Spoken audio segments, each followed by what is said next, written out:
Hello everyone, welcome back to my channel. কেমন আছো তোমরা? আশা করছি সকলেই খুব ভালো আছো। বীরভূম জেলার ছোট্ট একটা শহর থেকে আমি সুধা আবারও চলে এসেছি নতুন দিনে নতুন আরও একটা ব্লগ নিয়ে। আই হোপ আজকের ব্লগটাও তোমরা প্রচণ্ড এনজয় করবে। সকাল টাইমে আজকে কিন্তু ব্লগটা স্টার্ট করেছি একেবারে ঠাকুরঘর দিয়ে। একদিকে তো তোমরা দেখতেই পাও যে আমার কিন্তু একলার সংসার, সেই কারণে কিন্তু আমার একটা হাড় ভাঙা খাটাখাটনি, আর সেই কারণেই কিন্তু আমি একেবারে ব্লগটা স্টার্ট করেছি আজকে এই কারণেই ঠাকুরঘর থেকে, যে আমার ছেলের কিন্তু ছিল আজকে সকালে 10টার টাইমে ড্রয়িং ক্লাস। তো সেই কারণে কিন্তু আমি সকালে অর্ধেকটা রান্না সেরে ওকে খাইয়ে দাইয়ে ড্রয়িং ক্লাসে দিয়ে এসেছি আপাতত। তারপর কিন্তু এসে স্নান সেরে একেবারে আবার ঠাকুর ঘরে ঢুকে পড়েছি। আর এই যে কি রান্না করেছি সেটা তোমাদের সাথে শেয়ার করি। সকাল টাইমে যেহেতু আমি সবজিটা কেটে গেছিলাম, তো সবজিটা কাটা এখনো রাখা আছে। ডাল, ভাত, আলু সিদ্ধ আর ওর জন্য কিন্তু ডিম অমলেট খাইয়ে দাইয়ে ওকে পাঠিয়ে দিয়েছি। এরপর কিন্তু আমাকে তাড়াহুড়ো করে রান্নাটা সেরে আবারও ওকে আনতে যেতে হবে। তো চলো বন্ধুরা, ইতিমধ্যে কিন্তু আমি রান্নাটা সেরে ফেলি। কালকের কিন্তু আমার এই যে পাঁঠার মাংসের ঝোলটা একটুখানি রাখা ছিল, আর এদিকে যেহেতু আমার ছেলেকে তাড়াহুড়োর মধ্যে ভাত খাওয়াতে হবে, সেই কারণে কিন্তু সকাল টাইমে হাঁড়ির মধ্যে ভাত বসাইনি, প্রেসার কুকারের মধ্যে ভাত করে দিয়েছিলাম, তাই ওকে ওইভাবে খাইয়ে দিয়েছি। তারপর কিন্তু আবার হাঁড়ির মধ্যে ভাত বসিয়েছিলাম। কি বলো তো বন্ধুরা, একলা সংসার তো, তাই বুদ্ধি খাটিয়ে কখন কিভাবে করব সেটা আমাকেই বুঝে চলতে হয়। আর সব থেকে বড় কথা হচ্ছে, আমার যেটা কাজ আগে করলে যেভাবে করলে সুবিধা হয় আমি সেটাই করার চেষ্টা করি। সকাল থেকে দেখো, যেহেতু হাটে ঘাটে সমস্ত জায়গায় আমাকে একা ম্যানেজ করতে হয়, ঘরের দিকটাও আমাকে দেখতে হয়, করে দেওয়ার মতো আর কেউ থাকে না। তারপর হচ্ছে ছেলের দিকটা তো মোস্টলি আমাকেই দেখতে হবেই হবে। আর ওই কারণেই কিন্তু ভাবলাম যে ছেলে যেন অভুক্ত না থাকে, তার সঙ্গে ব্যাপার হচ্ছে যে আমাকে টাইমলি ওকে পৌঁছেও দিতে হবে। ওই কারণে আমি ওকে খাইয়ে দাইয়ে একদম টাইমলি পৌঁছে দিয়েছি। তো চলো বন্ধুরা, এখন কিন্তু দুপুরের রান্নাবান্না চলছে। দুপুরের রান্নাবান্না যেটা করছি সেটা হচ্ছে মিক্স একটা সবজি করব সব রকম দিয়ে। তো ওই কারণে কিন্তু আদা বাটা, জিরে বাটা সমস্ত কিছু এই যে শিলপাটার মধ্যে বেটে নিচ্ছি। কখনো কখনো কি হয় বলো তো, মিক্সির মধ্যে না আমি বাটি না, বাইরে যে শিলপাটার মধ্যে এখন বাটার চেষ্টা করি। তাতে কি হয়, এই যে আমার হাতে যে সমস্যাটা আছে, যেহেতু আমার হাতটা ভাঙা, সেহেতু কিন্তু আমার হাতেও মানে ব্যায়ামের কাজ করে। আর সমস্ত জিনিস যাতে আমি ঠিকঠাকভাবে মানে মুভমেন্ট করতে পারি, ধরতে পারি হাতে সমস্ত জিনিস, সেই কারণে এটা আমি করার চেষ্টা করি। আসলে কি বলো তো, একলা সংসার তো, হাতটা যদি আমি ওইভাবেই রেখে দিতাম না, আমার হাত কিন্তু এইভাবেই পড়ে থাকতো।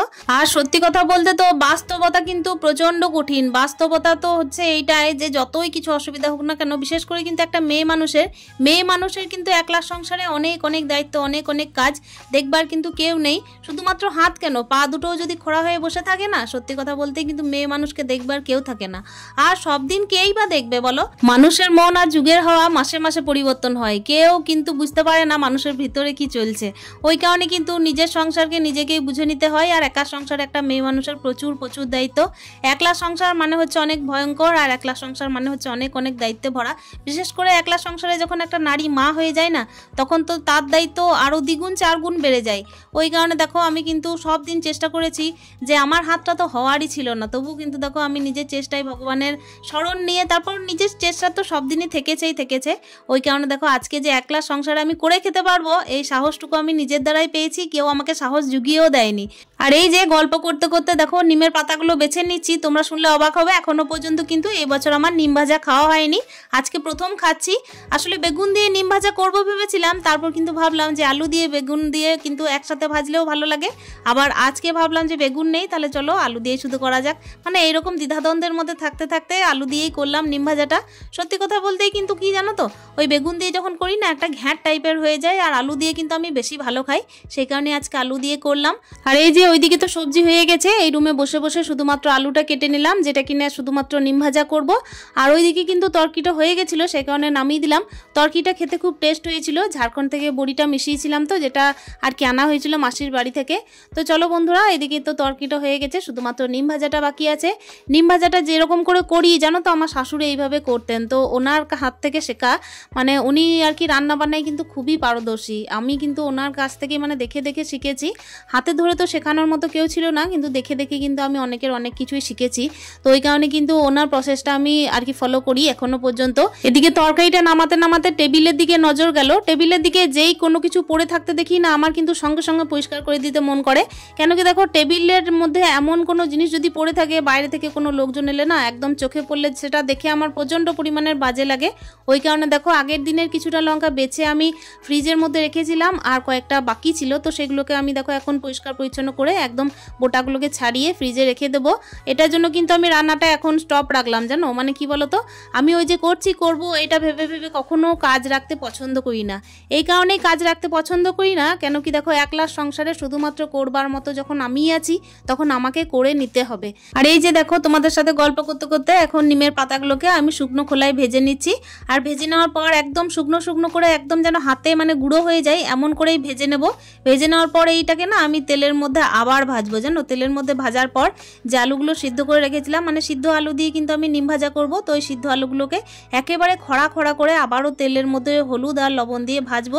এইভাবে কিন্তু খেতে এতটাই টেস্ট হয় না যে কি বলবো, এতটাই টেস্ট হয় যে আর কোনো তরকারিই লাগবে না, এত সুন্দর লাগে খেতে। এটার মধ্যে তো কোনো মশলা যায় না, কিছু যায় না।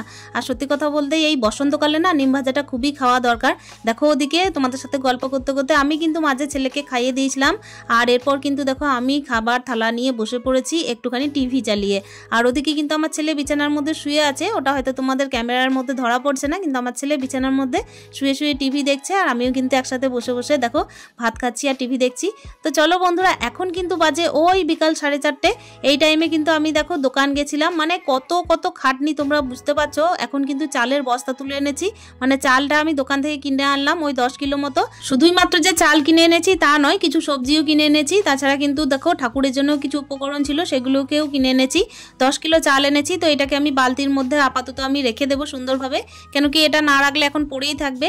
আর আমি না তদারকি করতে একদম পছন্দ করি না, মানে যতটা পারবো আমার সুবিধা অসুবিধা বুঝে আমি কিন্তু করে নেওয়া পছন্দ করি। আমি কিন্তু কখনো বাহানা দিতে পছন্দ করি না, একলা সংসার বলে যে আমি একলা সংসারে আছি আমাকে এটা করে দাও, বা ওকে তদারকি করবো একে তদারকি করবো, এইরকম স্বভাব আমার কোনোদিনই ছিল না। ওই কারণে কিন্তু একলা সংসারে করে খেতে পারছি, জানো তো, যাই হোক না কেন। তবে চলো বন্ধুরা, আপাতত যেন সুস্থ থাকি ছেলেকে নিয়ে, এইটাই কেমন কারো ভগবানের কাছে। এদিকে দেখো এখন নতুন নতুন সবজি উঠছে, তো খেতে বেশ ভালোই লাগে বলো। ওই কারণে আমি সবজি কিনতে গেলাম যখন, তখন দেখলাম যে কয়েকদিন আগে না ঢেঁড়স এনেছিলাম, তো ওটা খেতে বেশ ভালো লাগছিল, আবারও কিন্তু নিয়ে এসেছি। পটলটা এখনো খাওয়া হয়নি, পটলটা কিন্তু খাবো। তো চলো এখন দেখো এই যে চালটা ভরে নেওয়ার পরে সবজিটাকেও আমি গুছিয়ে রেখে দেবো। সবজিটার মধ্যে কি কি আছে দেখো, কাঁচা কলা আছে, কাঁচা কলা আর এই যে ঢেঁড়স আর কুমড়ো তো আমার অল টাইম ফেভারিট। এখনকার এই আধুনিক যুগে কিন্তু মেয়েদেরকে অলরাউন্ডার হতে হয়, কেন কি দেখো একলা বাঁচতে গেলে তো অলরাউন্ডার হতেও হবে। আমি কিন্তু ছোট থেকে শুনে এসেছিলাম যে মেয়েদের কাজ হচ্ছে ছেলে মানুষ করা আর হচ্ছে কি বলতো পরিবারের জন্য রান্না বান্না করা, কিন্তু এখনকার দিনে তো দেখো মেয়েরা হাটে ঘাটে সমস্ত জায়গায় সব কিছুই করতে পারে। আর আমাকে দেখে তো বুঝতেই পারছো যে আমাকে কিন্তু ঘরে বাইরে সমস্ত কিছুই ম্যানেজ করতে হয়। আজ হয়তো হাতটা ভেঙেছে, তা নাহলে কিন্তু আমি আরও অনেক কিছুই করতে পারি, করার চেষ্টা করি সব দিনই। আর অন্যের ওপর নির্ভর করা সব থেকে বাজে জিনিস, আমি কখনোই পছন্দ করি না। আর সব থেকে বড় ব্যাপার হচ্ছে একদিন তো বয়স হতেই হবে, যতদিন পারা যায় ততদিন করি না। এই যে দেখো তোমাদের সাথে গল্প করতে করতে ফ্রিজের মধ্যে সবজিগুলোকেও ভরে দিলাম। এদিকে অনেকটাই সন্ধে গড়িয়ে আসছে, দেরি করে কিন্তু কাপড় কাচা হয়েছিল, তো ওগুলো কিন্তু বাইরে মেলাই আছে, ওগুলোকে তুলতে হবে। ছেলের কিছু কাপড় জামা ছিল, এমন কিছু ছিল না, তো সেগুলোকে কিন্তু আমাকে তুলে নিয়ে আসতে হবে। এরপর সন্ধে দিতে হবে, সন্ধে দিয়ে কিন্তু ছেলের জন্য পড়াশোনার আয়োজন করতে হবে, গান বাজনারও করতে হবে, মানে ওর সাথে আমাকে বসে থাকতে হবে, ওকে আমাকে দেখতে হবে ঠিকঠাক, তা নাহলে কিন্তু ও ঠিকঠাক নিজের দিকেও মন দেবে না। একলা সংসারে তো সকাল থেকে কতই না কাজ, ছেলেকে নিয়ে দৌড়াদৌড়ি, তারপর হচ্ছে হাট ঘাট সমস্ত কিছুই ঘরে বাইরে ম্যানেজ করা। তো এই সমস্ত কিছু সারার পর যেহেতু আমি একজন মা, সেই হিসাবে কিন্তু আমাকে ছেলেকে একেবারে সন্ধে থেকে নিয়ে বসতে হয় গানে কিংবা হচ্ছে পড়াশোনায়। তো আজকে যেহেতু সকাল টাইমে গানটা হয়নি, ওই কারণে কিন্তু সন্ধ্যের টাইমে একটু গানে বসিয়েছিলাম। গানটা করাতে করাতেই আমি নিজের কাপড়গুলো ভাঁজ করে নিচ্ছিলাম, মানে হচ্ছে ছেলের জন্য জামা কাপড় আজকে তো বেশি কাঁচা হয়েছিল, তো ওই যে কাঁচা ধোয়া কাপড়গুলোকে একটু ভাঁজ করে নিচ্ছিলাম। ওইটাকে কিন্তু একেবারে আলমারির মধ্যে তুলে রাখবো। কি বলো তো বন্ধুরা, এই যে ভাঁজ করে রেখে দেবো, তো ভাঁজ করাই থাকবে, ঠিকঠাকভাবে আলমারিতে তোলার মতো কেউ নেই। তো ওই কারণে না আমি ছেলেকে গান বাজনা করাতে করাতে এটা করে নিলাম। তারপর তো পড়াশুনো করাতে হবে, একদম কিন্তু পড়াশুনো করার টাইমে আমি ক্যামেরাটা হাত দিই না। আর এই তো যে টাইমে আমি জামা কাপড়গুলো ভাঁজ করছি সেই টাইমে আমি ছেলেকে গান করাছিলাম, তো সেই কারণেই কিন্তু ক্যামেরাটা অন করা। তারপর কিন্তু ছেলেকে একটুখানি আমি দুধটা দিয়ে দেবো, তারপর পড়াতে বসাবো।